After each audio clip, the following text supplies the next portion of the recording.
Greetings. Welcome to Epicenter Live. Today's number 3. This is our third installment, Max Freeman and me, to where we come to you every Sunday. Greetings. That hurts. Welcome to Epicenter Live. Let me hit mute. I'm sorry about that. Happens. So that's what happens when you go live, right? Now you might notice, wait a minute, it's Sunday and it's not live. Looks like you recorded this yesterday. Well, it's fake left, go right. This is Epicenter Live on Saturday because I'm going to be traveling tomorrow on Sunday. So we're going to maintain our weekly commitment to where Max and I are going to get on. We're going to talk about everything epic, the week past, the week coming up, just to bring you up to speed. And maybe we'll even solve a world problem or two. That's right. Max, how are you? Welcome. Doing great. Thanks for having me on again.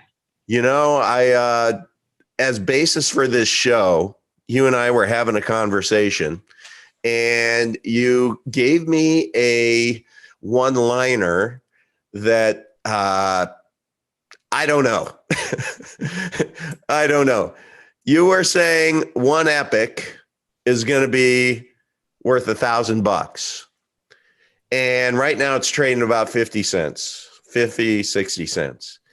And so, you know, me being your favorite uncle who puts people through shitcoin trials, that's a lofty goal. That's a big, hairy ass goal. And I guess I challenged you. You need to ground that. You need to provide me some basis to believe that.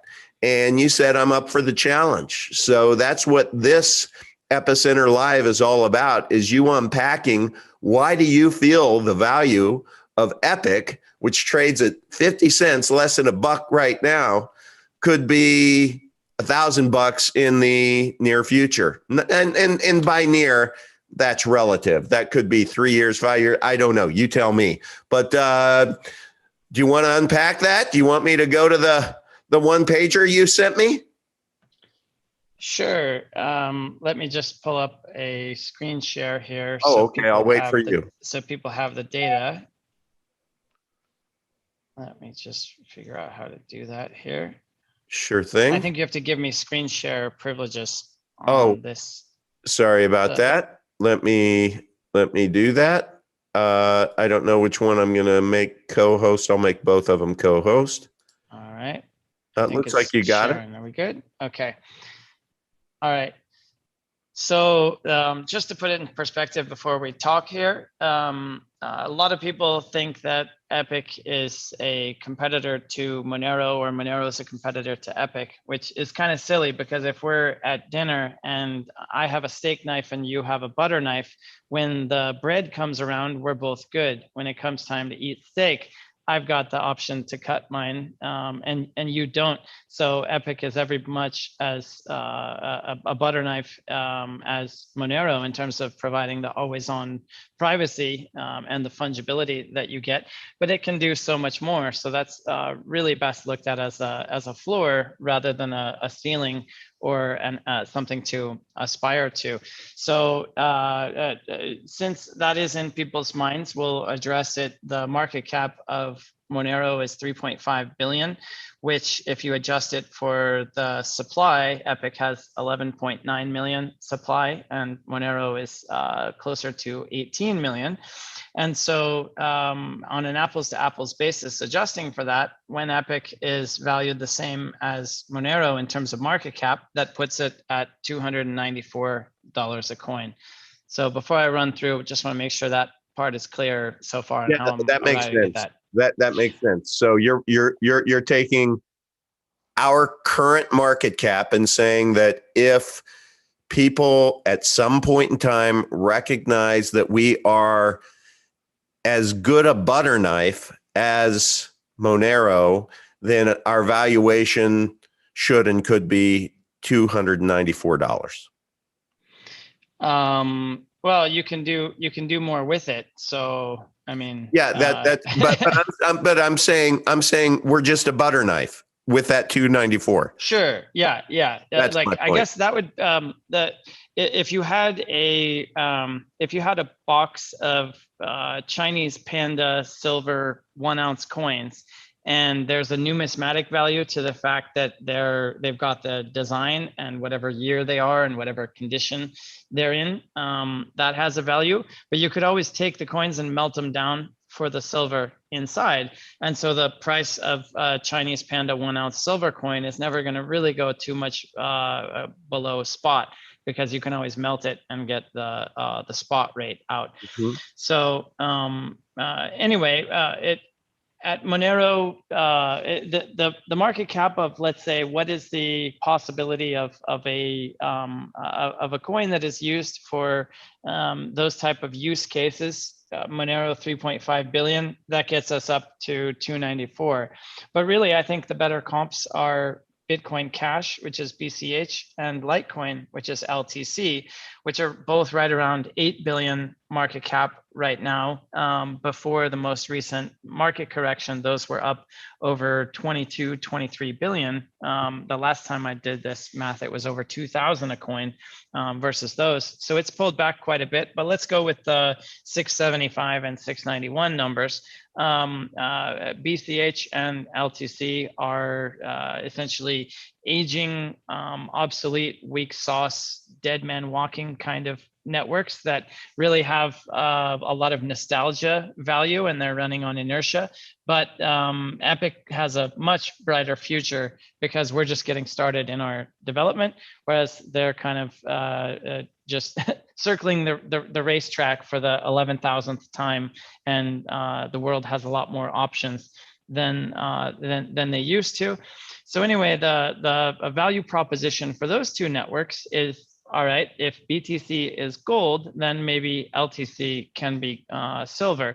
If BTC is too expensive to use because it's designed to be a store of value only with the 1 megabyte block size, well, the BCH camp says we're going to make it designed for medium of exchange duties by making it so that you can do a lot more transactions for cheaper at the expense of centralization and the security challenges that come from that. So if we're talking a cash to sit alongside the BTC as gold, or today's gold, let's say, in the hierarchy, the world says that those two value propositions are worth about 8 billion a piece. So whether you call it 300 for the privacy piece or 700 for the P2P cash piece, as you correctly identified, and we can dig into here with the ecosystem diagram, that's really just that's just the taste. That's the first bite of the appetizer of a meal that's going to take months to get through. So there's really a lot of moving parts here. Okay, why don't you stop sharing that, and I'll share mine. And all right. Now, before I show this, everyone, I want to share with you, this is, I've said many times that I have to be able to visualize something to be able to get it or understand it. So what you're going to see right now is the byproduct of me pushing that, because I hear Max talk about, Epic Cash and EUSD and, ECAP and EDEX and all of these things. And I'm just like, base ground that for me, please, so I can eat it. And that's what we have right here. Max, can you see that on your screen? Yep. Okay, if you would, please, why don't you walk through this? Because first of all, kudos to your logo, whoever's designing your logos, and just the vision there, because this is visually very cool. It is visual eye candy, at least to me. I love it, love it, love it. But walk us through this, if you would. All right. Now on my screen, it's got the right-hand side cut off. Is it delivered, or am I just looking Oh my at it wrong? goodness. Can you see the whole thing? I'm seeing on YouTube that it's the right side is cut off. So let me stop that share because that's kind of not cool. That's weird. Okay, let's try this again. Hey, there we go. Is that working? Yes, absolutely. So let's take it from the 1 o'clock position. So what is Epicenter? You can't have Epicenter without Epic. That's the key piece. That's what started it all. The way we think of it is that we're trying to do time travel. And if you want to do time travel, you need a DeLorean that has a flux capacitor in it that can crank up to 1.21 gigawatts.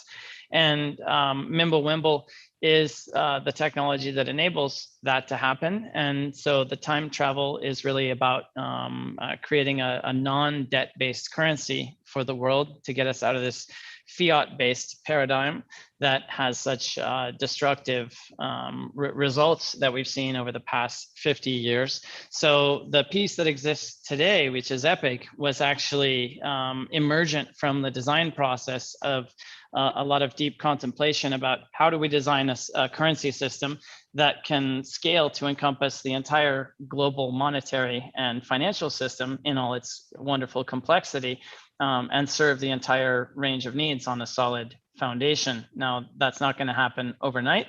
It's if it ever happens, it's likely to take decades or lifetimes rather than years or quarters or weeks. So Epicenter, we think of it as a decentralized commerce ecosystem. It's designed to be an engine of entrepreneurship that, by lowering barriers to entry and enabling universal access, you don't have to have the right documents or live in the right place or even to have the right kind of literacy skills to manage things like 24 seed words. We're working hard to make it truly universal for everyone, not just us early adopter techies. And so the vision for Epicenter is that if you want to better your life in a financial way, no matter what else you have going on in your life and your hierarchy of priorities, more wealth is always better. And even if it's not just better for you, it's better for those around you and those who depend on you and the community you contribute to. So Epicenter, writ large, is it's like a social network of people that may disagree about everything else, but the one thing we agree on is that we want our money to work this particular way. We want it to be open source so that we can trust it.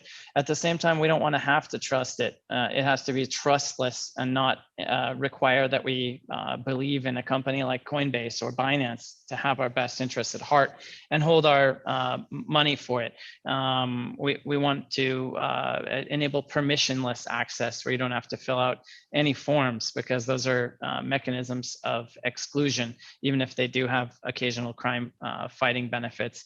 So Epicenter is people who use this collection of digital asset protocols that are themselves independent and standalone and valuable by themselves, but they work better together. And so we launched the first phase of the vision on September 2nd, 2019. That's the Epic blockchain protocol and the Cash App for crypto use case that we're going for, hence the name Epic Cash. Colloquially, the full name is Epic Private Internet Cash, or EPIC. So we're trying to bring a better system of money and a universal system of money that connects everyone under the rubric of this brand Epicenter. And Epic is out. Epic is HTTPS Bitcoin, which is a modernized version of the Bitcoin idea with 21 million coins and some upgrades that enable anyone to mine. Doesn't have the same environmental footprint. It doesn't compromise on security in order to do that. So it's just really a better basis to build on. And Epic is useful as itself directly as a store of value because it has the same supply properties as BTC with the quadrennial halvings of emission and the stock to flow properties and all that good stuff. But it's also suitable as a medium of exchange because of the data compression that Mimblewimble gives versus BTC and just more throughput.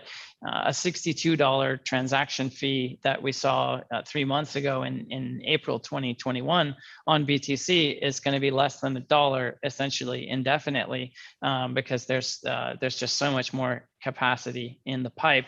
But the biggest benefit versus BTC, which is not fungible, is the fact that Epic is very fluid.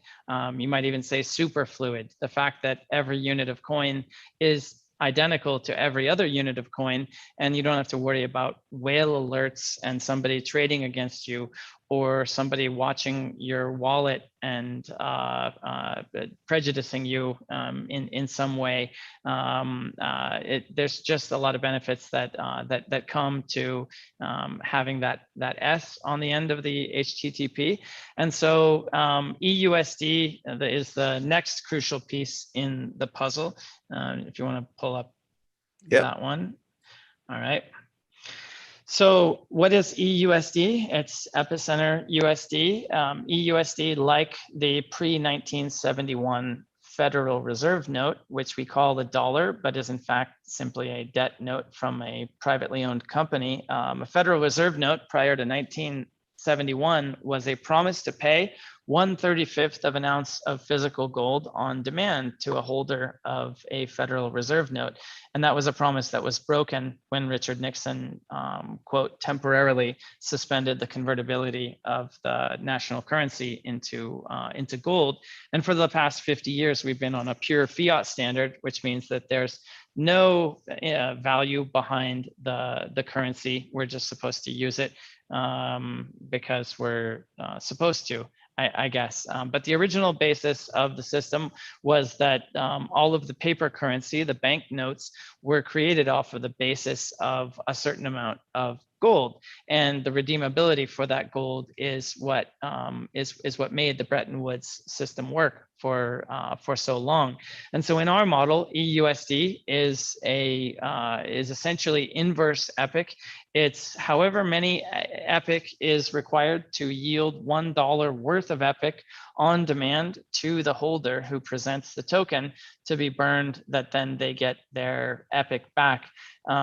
So let's say today, if one Epic is 50 cents, EUSD, the token doesn't exist yet, but let's dream a little bit. When it does, if I have one EUSD token and I want to get cash, then I send my token, specify my wallet address, and bang, I get zipped back to Epic for that one EUSD.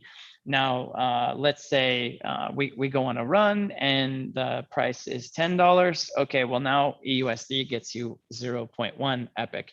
If the market crashes and we're all gonna die and one Epic is only 10 cents, then you get 10 Epic for one EUSD. Whatever it is, you don't have to care about the price of Epic. If you're a merchant and you're paying 3% on your credit card swipes and you want to use EUSD as an alternative rail, you don't have to care about what the price of Epic is, because for you, all you're doing is going from EUSD to fiat USD. And the fact that Epic is in the mix is irrelevant to you, because it's essentially in the background. It's the plumbing that you don't have to care about. And so in the dollar system, we have the Federal Reserve note, which is an interest-bearing obligation of a privately owned company called the Federal Reserve. And if you look back since 1913, in 1913, we, the citizens of the United States, had a lot of gold, and the country had a lot of gold. And these guys started with nothing. And then over the course of 108 years now, they have ended up with ownership of all of the gold. And we are in debt to them how did that happen? Well, it's because when a Federal Reserve note, i.e. a dollar, is created, it is created out of nothing. That's the first part. It's just a click on a computer system. So there's the inflation problem that we're really seeing now. But the bigger issue is that the specific monetary mechanism of currency created from nothing that has interest attached, that then goes to fund deficit spending at the national level, and then you have to pay that back through taxes plus interest, and taxes and interest on top of the interest and taxes. You just get this snowball effect where it's death by 1,000 cuts. There's a great website called WTFhappenedin1971.com that really spells this out. But essentially, what we've done is replicated that same concept that we see in the present economy and translate that to our world. And so in our model, ECR, you could think of it as every citizen's reserve instead of the Federal Reserve, owning the equity of that entity, which is the ECR token, is equivalent to owning equity in the Federal Reserve. Let's say the Federal Reserve owners end up with gold. Here, ECR owners end up with EPIC as the gold in our model. And the reason for that is, let's say the market cap of EUSD goes to $1 million, whatever the number is. That $1 million becomes less and less valuable over time in EPIC terms, because the printing of USD is infinite and the creation of EPIC is finite, and US dollar creation is increasing, whereas EPIC creation is decreasing through the halvings. And so that seniorage benefit accrues to the holders of ECR. So those of us in the audience who are familiar with DeFi know how Ether and the MKR token, MKR, and DAI, DAI, the algorithmic stablecoin, you've got that token model where MKR is like the algorithmic central bank that uses Ether that enables people to unlock DAI loans and lever up their holdings or manage their liquidity or whatever. Essentially, it's the same type of model. It's been up for a number of years, and it is known to work. And so we're just taking that same design concept and applying some tweaks that hopefully will enable it to scale better. So essentially, we've got the core of it is a tri-token system: EPIC, ECR, EUSD. It takes all three to make those work. Question regarding you were educating me earlier on, again, we have to look in the future a little bit, but let's say that EPIC, let's say you hold 1,000 coins, okay, and EPIC ends up going to $100, right? So wait, let's change the math. Let's say you have $10,000 worth of EPIC. Okay, and you want to be able to get a loan, or you want to be able to cash out because you really, really want to buy an engagement ring, let's say for your fiance, right? So you need $5,000 or whatever. Now, in the real world today, to be able to net 5,000, you have to contemplate taxes, right? So if I do to be able to net out, I need to probably sell $8,000 worth and account for that, because let's say you got in at 50 cents, there's capital gains there. So I'm rounding up. Bottom line is you have tax implications. Tell me what you were sharing about the cool thing about the system you're building, we're building, the tech community is building, to where you can take a loan against your EUSD, and just talk about the dynamics of that, how you would do that, how Sure. that.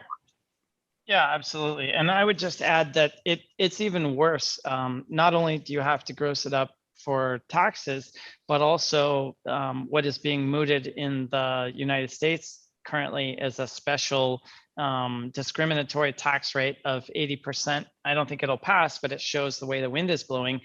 They're talking about an 80% windfall profit tax for crypto in particular. And there's nothing that says that type of thing can't happen really at any time. I want everybody to stop right now. Listen to me, listen to Max.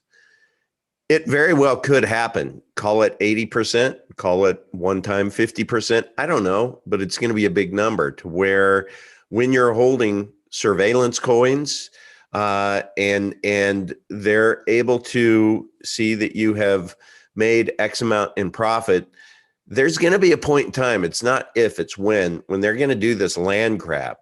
And so in a perfect world, you would be able to invest in sound money. And I think what I'm learning here is Epic Cash is as sound of money as you can get. It's better than Bitcoin because it's HTTPS Bitcoin. It's not surveilled. So we'll figure all of that out together on this journey. But I want you to know, isn't it cool to think that you can invest now, and as this grows, there's a point in time to where you don't have to sell it to be able to get liquid cash for X, whatever that might be, down payment on a house, buy a car, or whatever. Now Max is going to explain how that works. But I just wanted to say that, man, the key is let's not sell our coins. It would be great if we don't have to screw around with selling our coins. And you lose the future appreciation as well. Bingo. So you have the regrets on that front. And the other thing that I would add about surveillance coins and especially centralized exchanges, which is that Korea, if you owe taxes in Korea, or let's say if they say you owe taxes, they will go directly into your crypto exchange account and take the money. They're all on board with that. That's how it works. If you owe taxes, they're going to just take it out of your account, just like the traditional banking system. Now in Spain, they've gone a step further and they've said, if you hold crypto, quote, offshore, which is kind of nonsense because as we know, it exists on a blockchain, it's everywhere and nowhere at the same time. But let's not let logic get in the way of legislation. In Spain, you have to do all this stuff, and it also nets out that, okay, well, because of COVID and this national time of crisis, we're going to go and steal your money. So there's a saying in, I think it was Argentina or Venezuela. It doesn't translate exactly, but it's something like, if they can see it, they will take it. And people that live in weak rule of law jurisdictions can appreciate that. So let's just say that there's a whole thicket of problems that you don't have to worry about if you can avail yourself of this type of stuff.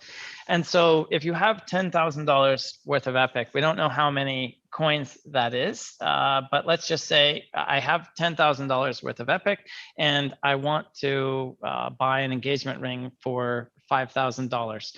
So if I go to the store and I pay $5,000 on a credit card, then the merchant only gets about $4,850. If it's an Amex or a loyalty card or different programs, maybe it's higher, but let's say 3%. So 5,000 in out of pocket for me, which cost me 8,000 in crypto that I had to sell to get it, nets 4,850 to the merchant. So if I'm in there and take the time to say, hey, merchant, I'm happy to pay on credit card, but maybe you should avail yourself of crypto because you don't care that it's crypto, you care that it's cheaper and you get your cash faster and there's no chargebacks. So there's the whole merchant angle, and there will be significant incentives for individual people to have those conversations. That's something called Freeman Express. That's not on here, but it's coming. If you pull up the screenshots or the mock-ups of the cards that I sent you earlier, I think it was in the three-way with Mr. P. We can take a look at that. But essentially EUSD to USD is a lower cost, lower friction, less risk rail for merchants than credit cards. And it also works out well for the spender, because what we found is that a lot of merchants are offering discounts to share those savings, because in many cases it goes well beyond the cost of credit card processing. It's dealing with the chargebacks and the terms and conditions and the forms and the hoops and the gotchas and the special equipment. So let's say the merchant would give you a $50 discount, a 1% discount for your paying for it in a cheaper way. So we're adding up small savings. Everybody's better off. But the heart of the matter of how that actually works is you'll have an app where at the time you want to end up with 5K of EUSD in this merchant's cash register, virtual cash register, let's say, you would lock up your $10,000 worth of coins as collateral. And as long as you have the requisite amount of ECR to make that happen, ECR is kind of like our CRO. If people are familiar with the crypto.com program, where you have to stake their token to get the different card levels and the different benefits. It's a similar kind of a concept here. So you have some Epic and you have some ECR stakes. What you do, just like borrowing against your home equity to send your kid to college, you can essentially post your Epic as collateral in your own personal private smart contract vault, or let's say not private, because in this case it's on Ethereum, but it's not like you have to go to a bank and fill out a form and get approved or anything like that. You just click in through MetaMask and do it. It's not permissioned. It's not a fiat thing, so the regulatory stuff doesn't really apply there. And so you would have had to sell $8,000 worth of your Epic to afford that ring. Now you still retain $10,000 worth of Epic. You've put them off to the side, essentially in your like kind of time lock forced savings account is one way to think of it. And you've got a $5,000 EUSD loan against those coins as collateral. Now, it's very interesting because unlike a credit card and unlike the dollar itself, EUSD is not interest bearing. So I reckon that they're creating about 2 to 3% per month more Federal Reserve notes. So you're bleeding off value slowly every day that you're in that. You're on the wrong side of that in the Federal Reserve note paradigm. You're on the right side of that here because there is no interest attached. Imagine you took a loan back in the 70s on a house and then you let the Paul Volcker inflation era turn your mortgage payment into nothing. It's the same kind of a thing here. And so essentially you're better off by $2,000 worth of Epic immediately because you retain possession of $10,000 versus only 2,000. Actually, yeah, no, your net position is $8,000 worth of Epic better because you would have had to sell 8,000 of your 10,000 to fund the purchase. So you get the hopefully future appreciation on the 8,000 Epic. You avoid the tax expense and really putting yourself on the radar as some kind of person that needs extra scrutiny because crypto is demonized and there's a lot of people that miss the boat that are jealous and want to take what you have. So you avoid all of that. And then frankly, I think you just wait for the money printer, the sound of the money printer going burr to make that $5,000 as laughable as your great uncle granddad. Unpack that because those of us that aren't financially oriented, unpack that. So that $5,000 today, you're saying that in time, that loan, which you're not paying interest on, so it's a loan just sitting there. It's just sitting there, right? Now, if you wanted to get those coins out, you'd have to pay back the loan, right? But let's just say that they keep printing money, and what would cost $5,000 today to pay back that loan, right?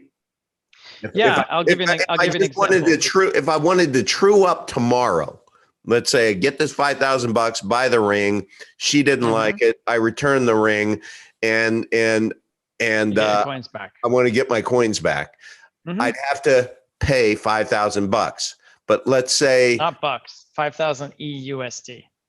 5,000 EUSD. Okay, sorry. So, all right. What would you do? You're up. You're up on your Epic position.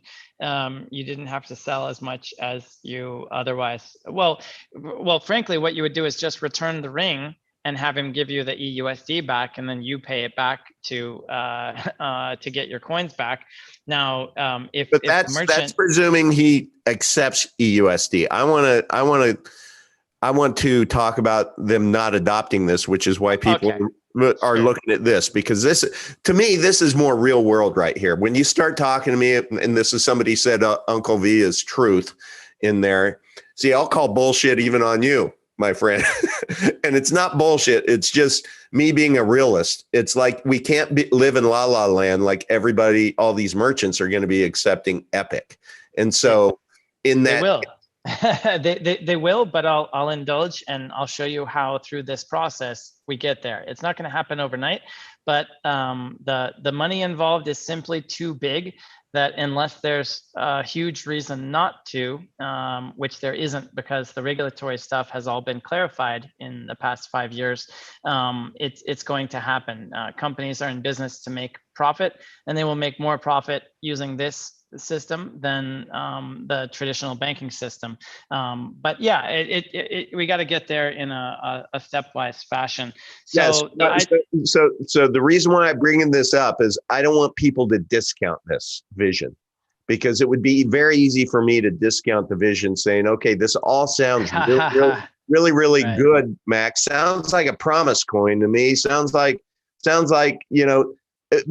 until there's mass retail adoption. And I don't deny that we may get there, and hopefully sooner than later.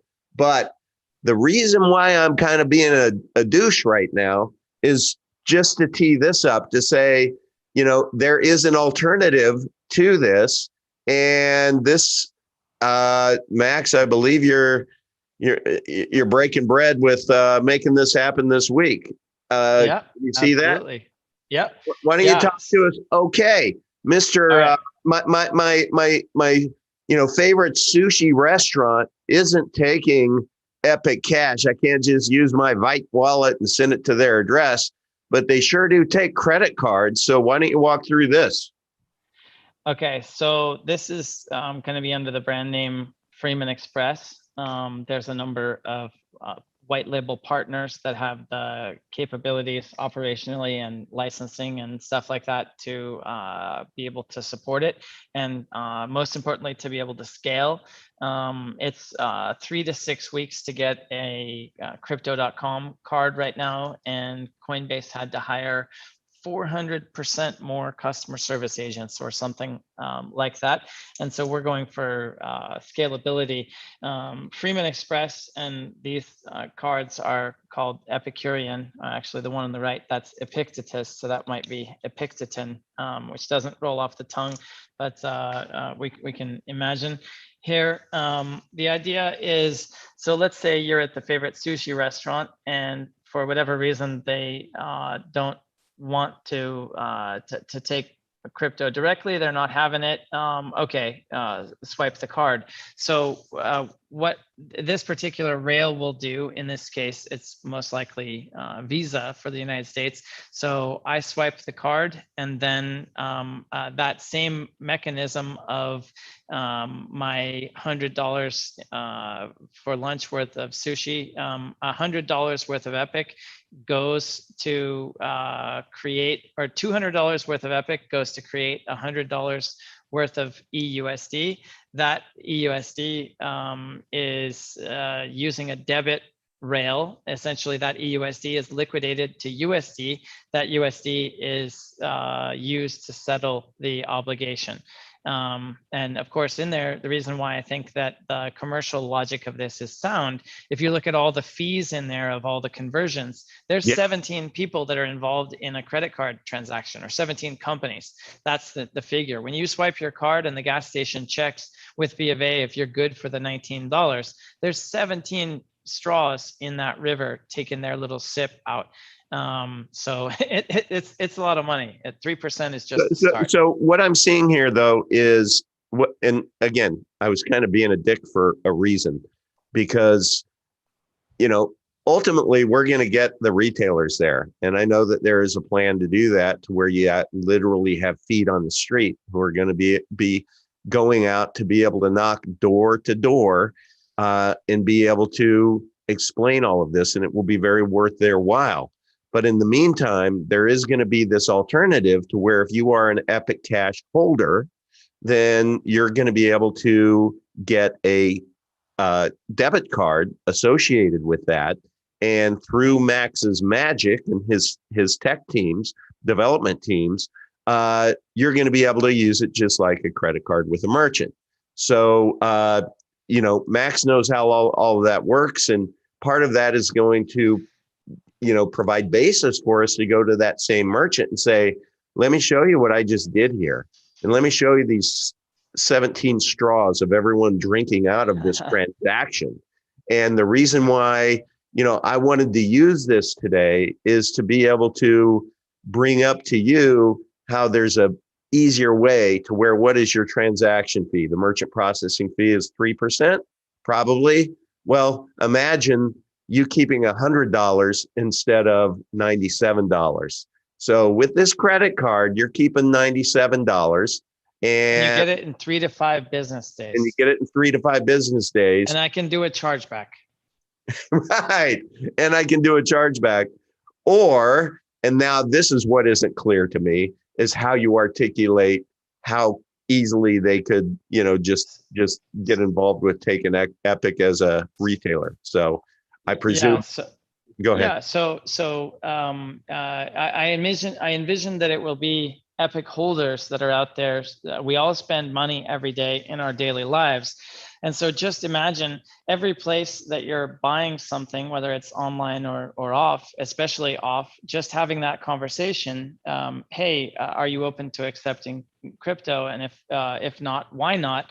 A lot of times the answer is yes, I've found. So it'll be, rather than Epic accepted here directly, I think most people, it'll be EUSD accepted here, because merchants have to pay their costs in fiat terms.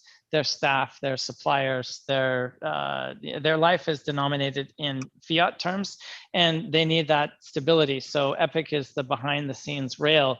And I think it goes like this. Part of the reason that we're looking at the high end to start with the Epicurean side rather than the Freeman Express mass market side, similar to how American Express has their Centurion card, the black ones that are like, if you're going to spend $1 million booking Lady Gaga to sing at your daughter's wedding, you can do that on an Amex Centurion card, whereas everybody can get a green starter American Express.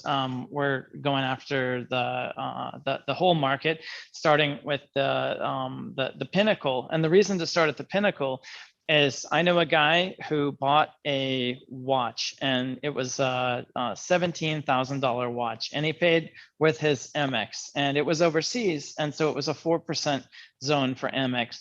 And I'm doing the math and going, first of all, I can't imagine any watch is worth 17 grand, but more power to you. If you want a $17,000 watch, that poor merchant is getting, what is that? 16,300 off of that, something like that. And so if you look at the economics of being in the watch business versus being in the payment processing business, I bet the banks are making more money than almost every industry on the planet, fully loaded, because it's just pure revenue. And so a $17,000 purchase turns out to be $16,300 for the merchant. Now, in that case, a 3% on $100 sushi lunch bill, who cares? And you're talking to the to the waitress who doesn't have the power. But if you're dealing directly with the store owner at a high-end watch shop, and you're like, would you rather have 17,000 and no chargebacks right now, or would you rather have 16,300 in 3 to 5 business days? And unless you check my ID and make me call to pre-verify and all this stuff, I can go back home and say my card was stolen and end up with a free watch. Maybe I win, maybe I don't. But the dirty secret of credit cards is chargeback fraud.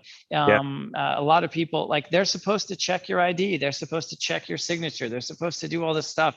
And if you don't, then the fraudsters will beat you. In my pre-crypto business, we have like more than one equivalent, like full FTE, full-time employee person. Like the admin burden of, if you're doing tens of thousands of orders, just the sheer number of people that are trying to do that small scale scammy stuff, it's astonishing. And so just no chargebacks, more money, and there and it gets there right away. Like that merchant can have a $700 incentive to make. Who cares about the other sales? On that sale, he comes out 700 ahead. And then why, as a person, why would I do this? Why would I take the time to switch him over? Well, because if he signs up with my referral code, I get a piece of all his action on all the future deals. We're baking in the referral. Yeah. Stop right there. Let me stop sharing screen so I can look you in the eye. So with that, is there a universe where when I am using my card and I do have that conversation of which I've been coached somewhere on how to properly key that up, wouldn't it be cool if I said, look, hey, there's a QR code on the back of my card. Just take a quick picture of that and it'll take you right to a site to where it'll tell you everything that I have just keyed up for you. And it'll walk you through the process for you to just, it take you 5 minutes. And the next time I come in and I make a purchase, or anybody else, you can actually promote as part of the retailer's package. We take Epic Cash. You can get signage, you can order signage, you can do everything. Discount. And here's the key, because it's $700 cheaper for the merchant. Wouldn't a smart merchant say split that with the customer? Hey, I'll give you 2 points back, 2% cheaper if you pay with EUSD, 3% off if you pay with Epic, something like that. So you get the person at the point of sale going, well, wait a minute, I can spend 17 or I can spend 16,750. Now you've got that incentive at the point of the spear to tip it one way or another.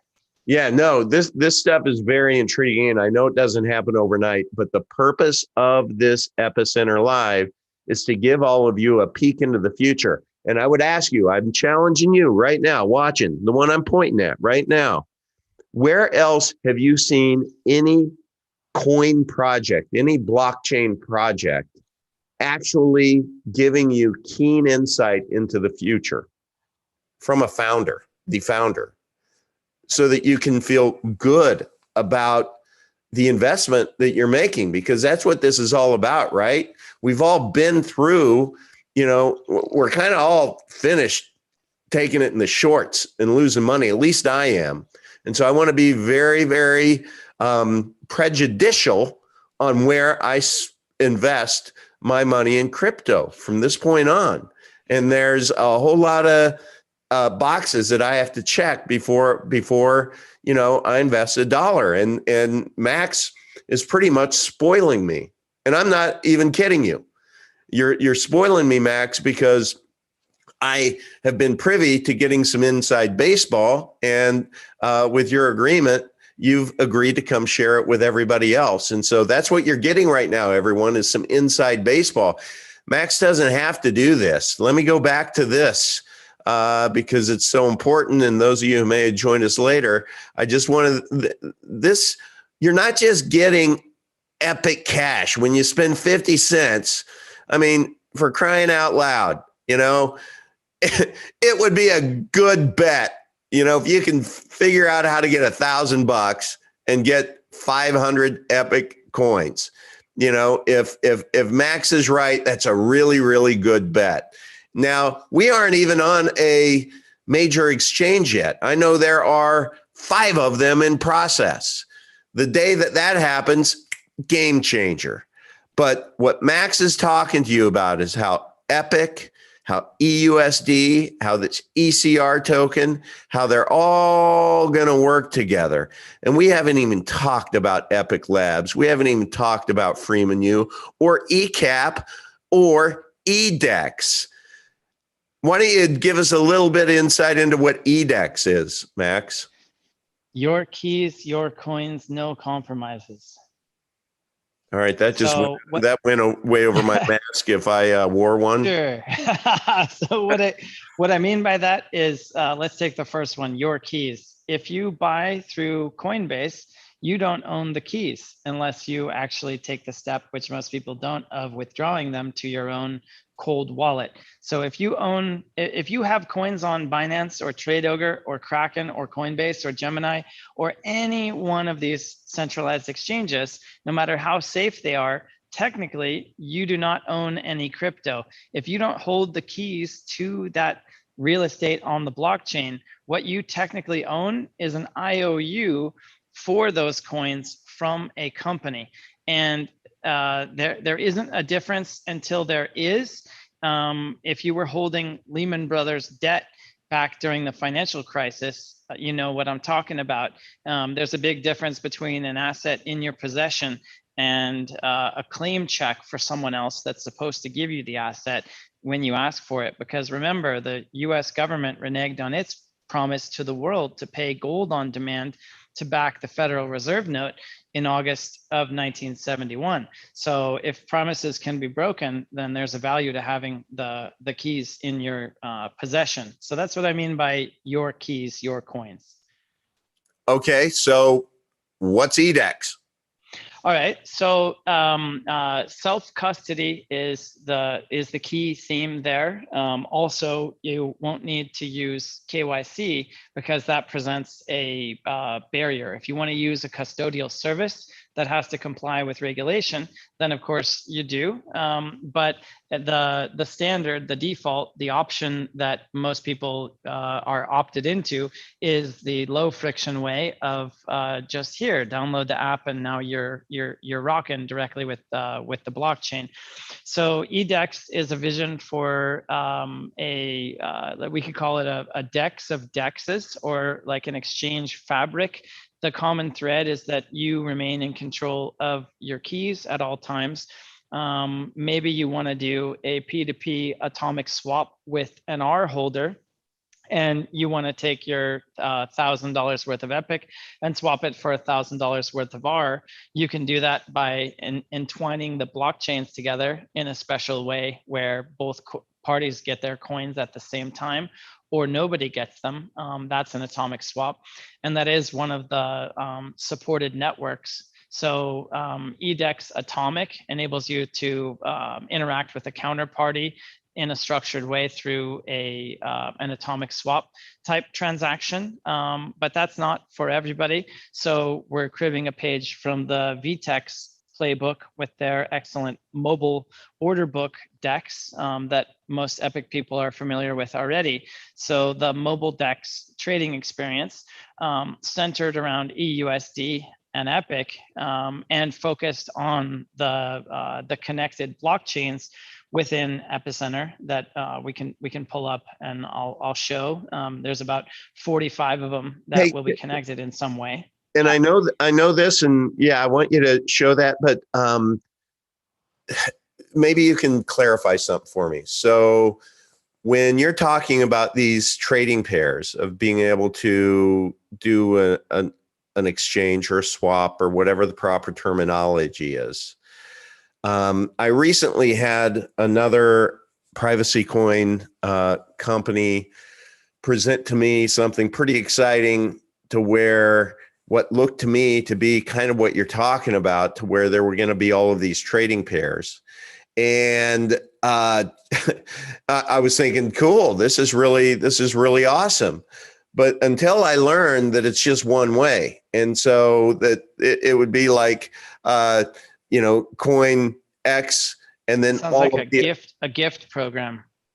Was it a coin donation program? Well, that's not an exchange. That's a jack.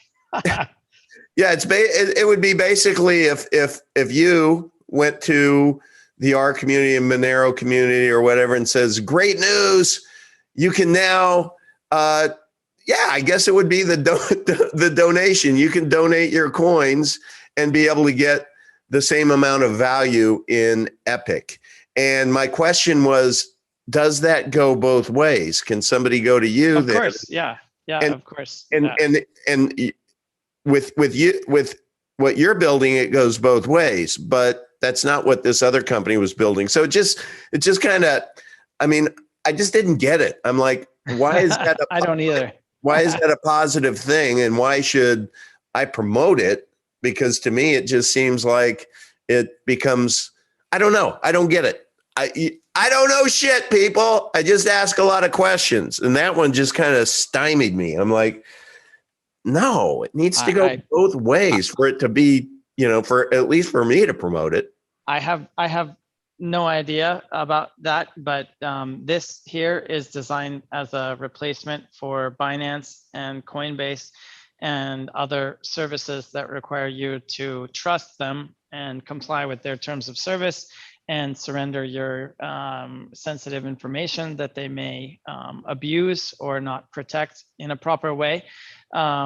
So if I can just screen share for a bit. Yeah, let me get out of this real quick. All right. And by the way, anybody who really wants to think about the value of Epic, why don't you rewind the last 60 seconds and listen to Max say that again? That's worth the price of admission all by itself. I'm not even kidding you.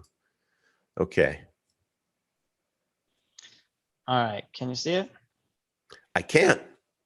All right. So these are the smart contract platform chains that will be running the pair of ECR and EUSD.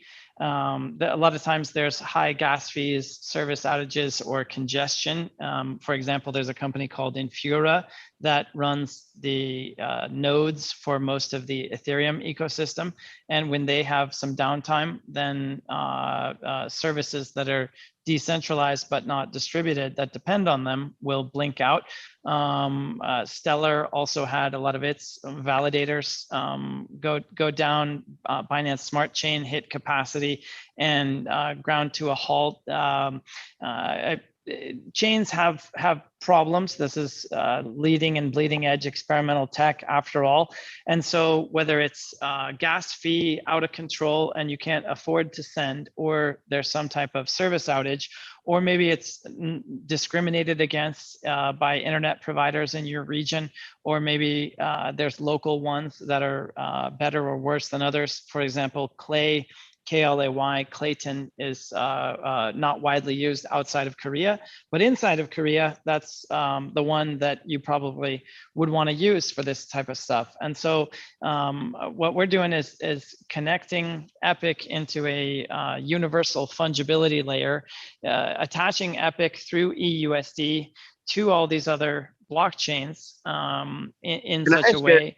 Can I ask you a silly question? Maybe there's a really good answer, but why don't I see like R or Monero on here? Sure, that's the next page. Let me just pull that. Oh, okay. So what are these EUS or yeah, so R and Monero don't have smart contract capabilities, so they can't run tokens. Those are single asset. Not only do they not have smart contracts, but they don't have multi-asset. So that you can only transact R on Pirate Chain. You can only transact XMR on Monero.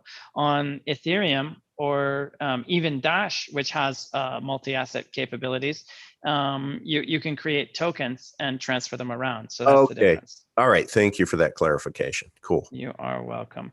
So here is the, I think that's okay as it is. You can probably see that. Yep. So this is, so those other ones were what I call settlement layers, whereas these are coins.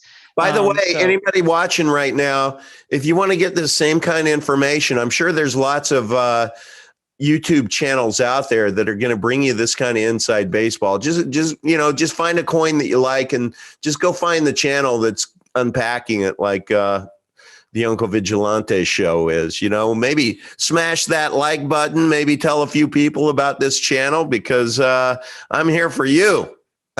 People were telling me you need to reinforce that people need to tell other people about you. So I'm telling you. So, okay, I got that out of the way.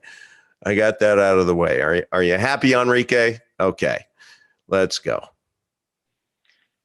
Right on. So these are the ones that that will be supported. So we've got Pirate Chain, Bitcoin Cash, BSV, BTC, Dash, Decred, Digibyte, Diro, Doge, ETH, Firo, Grin, Komodo, Litecoin, including the Mimblewimble extension blocks, Nano, PRCY, Oxen, Raven, Veriblock, Haven, Monero, Xano, Zcash. Will probably only support the shielded version of Zcash, which is also something distinguishing that we're going to handle a lot of the overlooked market opportunities, because, for example, the only exchange to support Zcash shielded, even though it's theoretically a privacy coin, most people don't use it that way. And the only place that you can use it shielded is Gemini. So if you're unable or unwilling to use Gemini, then you're out of luck. So in a lot of ways, what we're doing here, I don't know how many people care about that, but for those that do, we're expanding the range of choice that they have. So these are the supported chains, and so essentially through EDEX, we'll tie together the underserved, longer tail assets, community projects, privacy coins. That's awesome.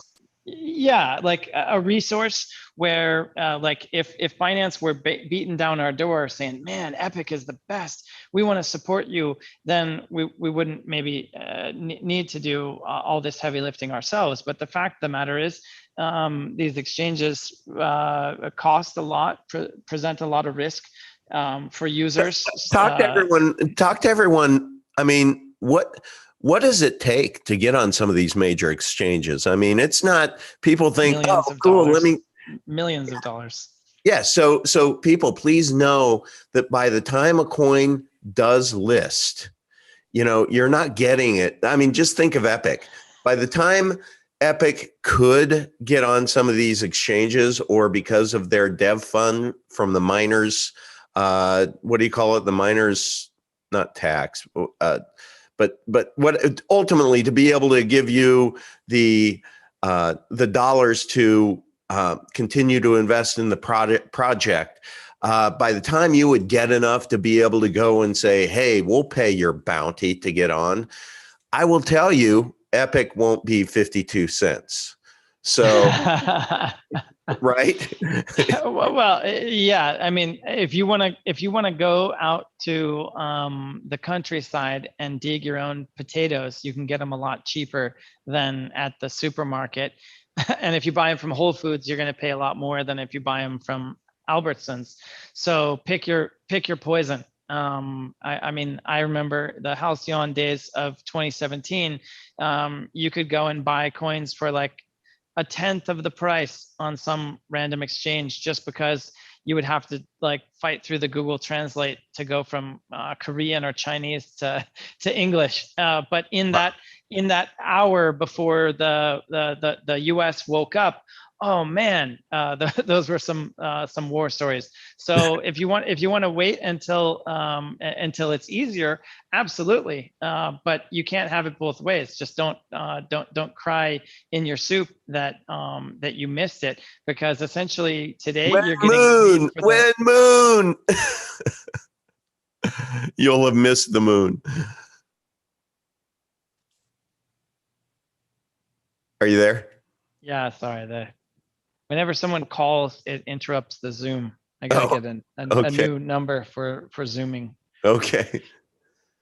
All right. So let's quickly review this because we're coming up on, oh my goodness, we've gone way past of what we thought. So We always do. I know we do, but this is great stuff. But let's do kind of focus on getting through it. And Sure. where are we now? Did we So we cover? covered, yeah. So Let me go we covered back. the EDEX. I'll hustle through the rest in the interest of time. Great. So EDEX is a non-custodial, multi-chain, multi-platform, multi-device way of enabling you to find a counterparty without having to surrender your dignity, custody of your coins, or identity documents unless you want to. We're trying to expand the range of choice that people have, and Epic is the connective tissue between all these disparate ecosystems. So we covered ECR. Epicenter is structured as a DAO, and instead of trying to create a $1 trillion tech startup and giving shares and stock options to executives and investors and employees, anyone who wants to play can be a user, owner, operator, contributor using that ECR token. That's kind of like the BNB. BNB is the token of the Binance ecosystem. ECR is the token of our ecosystem. Mhm.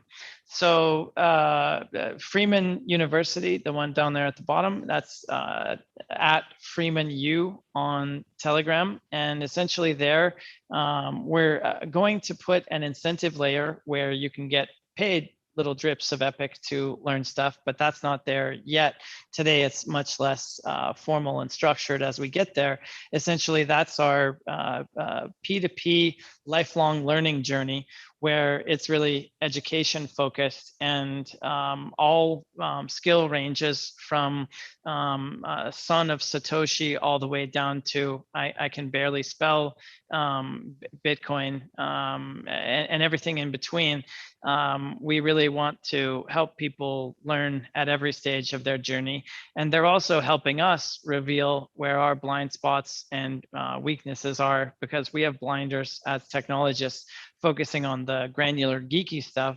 A lot of times we might miss important things that, say, a senior citizen or somebody who's doesn't have the greatest hand-eye coordination, and a small mobile app button needs to be resized for them, or things like that. Mhm. So Freeman University is our educational initiative. And then ECAP stands for Epicenter Capital Partners. In many contexts, especially over the past few years when the ICO pipeline got shut down, if you were a DeFi fintech startup and you wanted to raise resources for your dream, you would go to Sand Hill Road and knock on the door of a venture capitalist who is probably structured as a crypto hedge fund. There's over 1,000 of them now. And their job essentially is to serve as a capital conduit between people that want to access sector exposure for crypto, but don't want to necessarily do the potato farming and get their hands dirty. They want to leave that to someone else. And so ECAP is essentially our in-house VC and private equity squad, if you will. A portion of the seniorage and ECR protocol inflation and our other value streams within our world goes into this little bucket. And we use that to help nurture our ecosystem.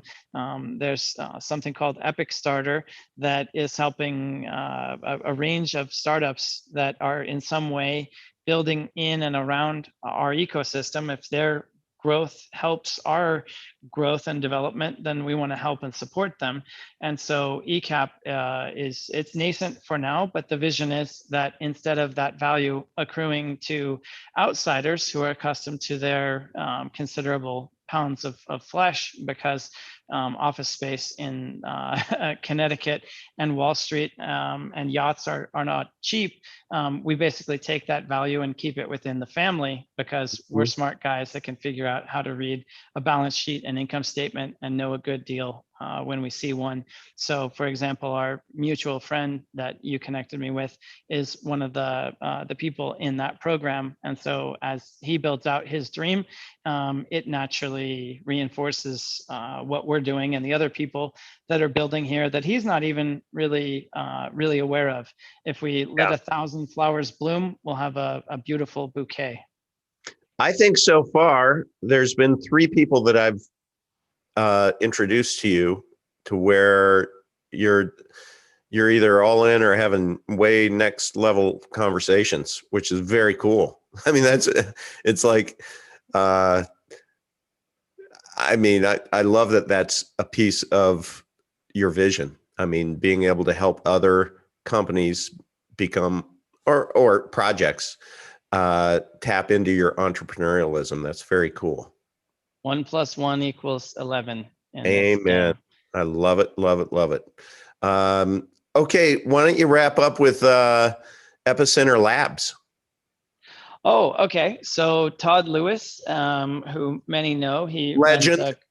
he runs a company out of Brazil called Brick Abode, and he and his team were the original developers behind the Epic implementation and did a fantastic job and have continued to support us and been strong community members since then. And so in the meantime, Todd has really built up quite a skill set within the crypto and blockchain fields. And so our partners, specifically Cadena and WanChain is one that we haven't announced, but the tweet will go out any moment here. And some other ones that we haven't mentioned yet. Essentially, a lot of well-funded projects have budget and mandate to make investments in shared infrastructure that connects their chains to other chains. Mm-hmm. And so WanChain, as an example, is a WAN, wide area network. It's a chain that is designed to connect other chains, and in a lot of ways it's similar to what the V 2.0 engine will do, or what Polkadot is trying to do. And so they, in their case, I think they raised about $100 million.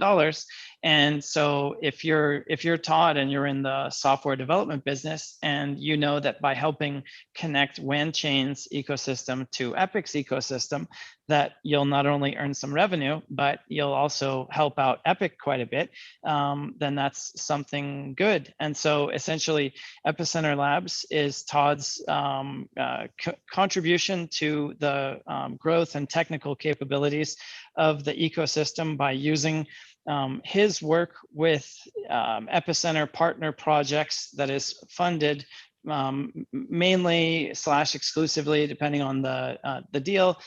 Usually they've got the resources, and we're more scrappy startup on our side. But essentially, if you imagine Todd builds a bridge from Epic to WanChain, and there's some tooling left over after the job, well, there's nothing that says that tooling has to go in the scrap heap or can get thrown away. Maybe it can be open sourced, and independent developers around the world can build off of that and remix it and so forth. And so we're basically trying to bring in as much energy, as much mind share, as much life force into our world as possible, and really taking a clean sheet and thinking outside the box about how to do that. So the way Epicenter Labs. The way that I look at this when I'm visualizing this is just with my day job. And I work for a wonderful company that has 22 portfolio companies. So I look at this, and I look at EDEX and ECR, ECAP, Epic Cash as portfolio companies within Epicenter. Now, I know these aren't companies, but it's a way for me to visualize it. And that's why this has been so amazingly helpful. And how rare it is out there, I think, for any company and I know you're not a startup. You started in 2019, but 18. or Sorry, 18. Yeah. 18. But this was all on your roadmap back then. I know that. And 100%. Yeah. and so to be able to start with this in mind just boggles my mind on how you do that. And I have bragged on you that I truly don't think I've, and I know you don't like me saying it, but I'm going to say it one more time. But I haven't really worked with what I deem a true genius before. And I think you're pretty genius to be able to pull all of this together. Not only pull it together, but to understand the intricacies of all of this, because I know you can speak tech with the best of them and whatnot. So for me, when I look at this as a business person, as somebody who we invest in lots of different companies, I'm like, man, this is one hell of a business plan that you've operationalized. And here we are. Now I'm breaking out of that, guys. I'm speaking to you, listening. Here we are. It's almost like, we're having the opportunity to be able to make just our little investment, whatever that might be, $100, to get 50 Epic, $500, get 250 Epic, to be able to just take a position in this. And then as you see all of this come together and flower, I mean, just imagine, talk about an abundant forest. That's what this feels like to me. It looks like to me is Well, a forest. And why not? Not just buy some coins and wait. Why not acquire some coins? However, buy them, earn them, mine them, trade for them, whatever. But once you're in the boat, the best way, Epic is best experienced as a participatory exercise where you get involved. Everything is volunteer, at least has been up until this point. With the DAO coming, we'll have a bit more formalization, but the core ethos remains. It's a great group of people. I certainly can't claim the lion's share of credit for even most of this, certainly not all, because there's 151 contributors on the registrar that are putting in their energy to make this happen. And so it's really something that you can view as your ticket to a better life on whatever scale.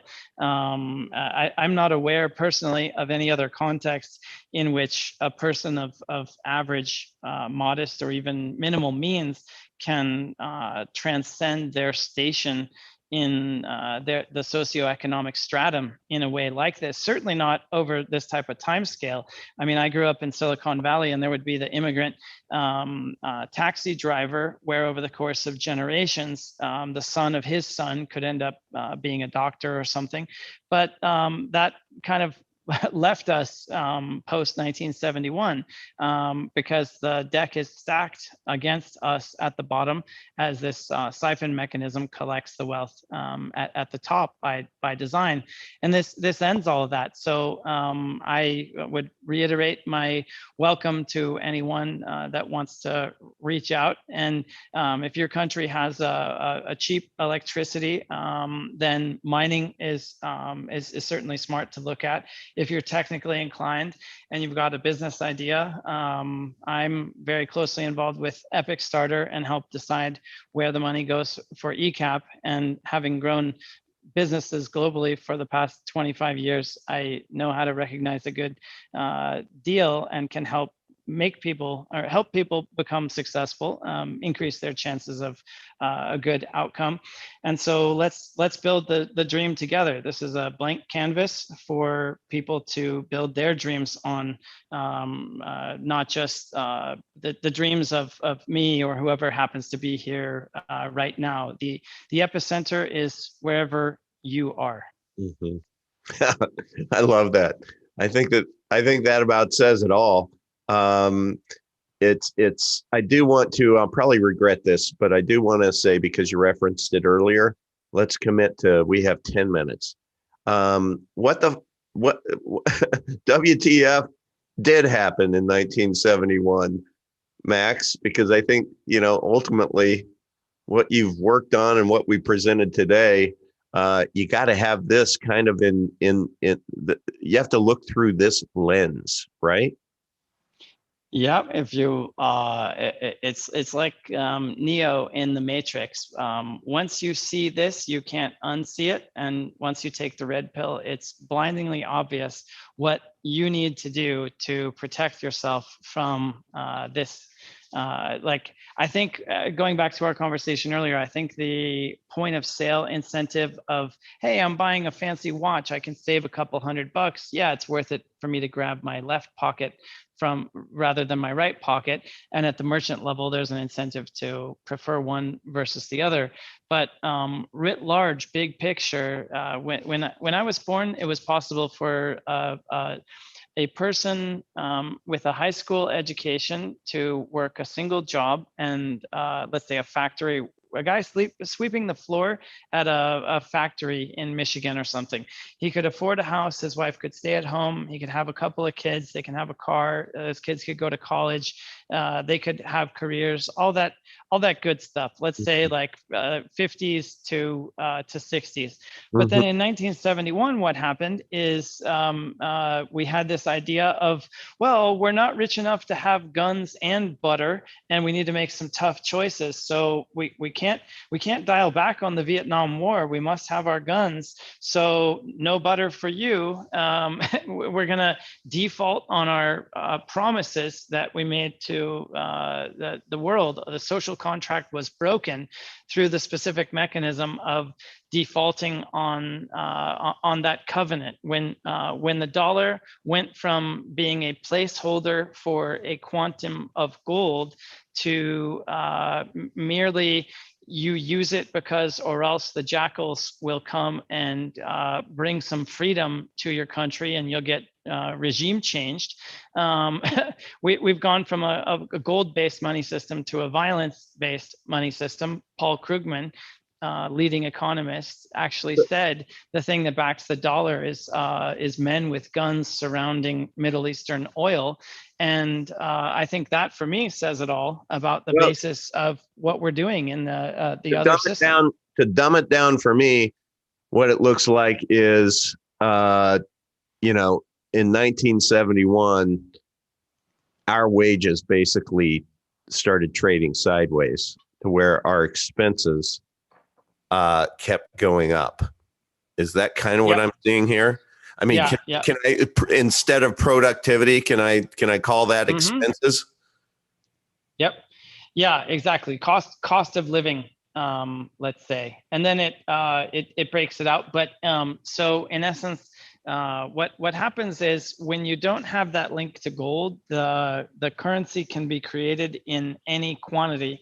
And if you can create currency for no cost and give it out to your friends, then why wouldn't you create a lot of it? Historically, the bank run was the threat of bank run was the governor on why individual banking houses didn't issue way more paper than they could support, but they still did it. Now here, all rationality, or not rationality, what's the word I'm looking for? All potential halting influences to hold back the growth of the currency supply have been removed, and now we saw the terminal penultimate stage with GDP, or not GDP, with M1 going from 4.0 trillion to 19.2 trillion. It's not going back down to 4. It's going to 40 on its way to 400, and faster than anybody thinks. Look at this. So 1971. Basically, before that, it's like 90%, 99% of the earners were kicking ass. So the really, really wealthy people out there, they were really, really wealthy. Goes up a little bit. But then what happened when this happened is 99, well, it says 90% of earners just totally started going. So your earning power stopped growing. So I mean, as your expenses kept going up, your earning power for 90% of us just started trading sideways. Whereas the Druid Babylonian bastards, as I call them, they took it all. They took it all. So for themselves. This is a transfer of wealth here.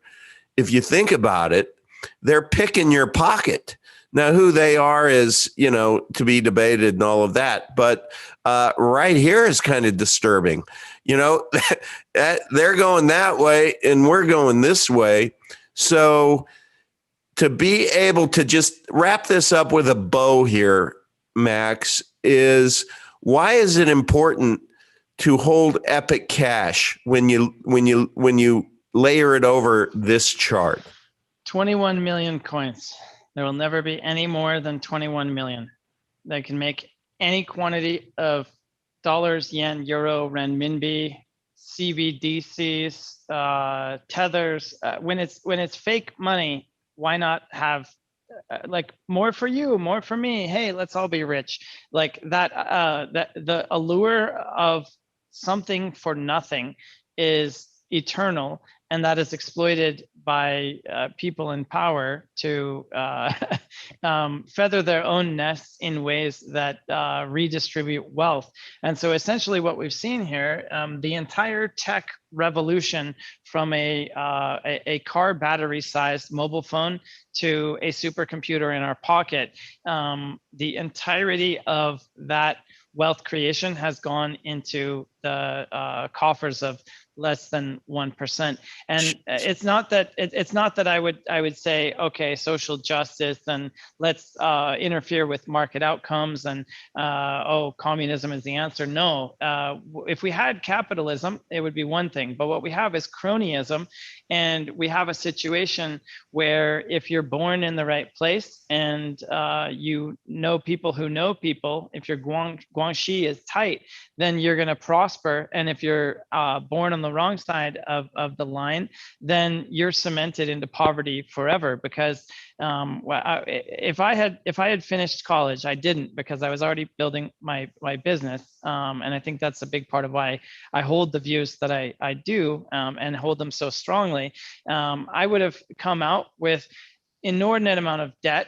It would have taken me until well into my 30s to pay off that debt and start to build capital. It would have been like a millstone around my neck for decades. And it would have completely foreclosed all of the wonderful avenues that I have open to me now, simply because of choices that I made back when I was a younger man and didn't really have any choice in the matter. If you want to buy a home, you need a mortgage. If you want to go to a college, you need student loans. If you want to start a business, you need to fund the equipment. And when it's 2% interest rates, no payments for 5 years or whatever the teaser deal is, then you're going to do what you have to do to get started. But when you add up all of those drips of all of those straws in the river, all of those little mosquito bites of people that are picking your pocket, and add that up over the scale of billions, you have the cost of living right there. It's not that it's not that the prices of stuff is going up, it's that the value of the measuring stick is going down. And the natural state of an economy that relies on information as an input, the more information, the greater it is, the greater the impact is deflationary.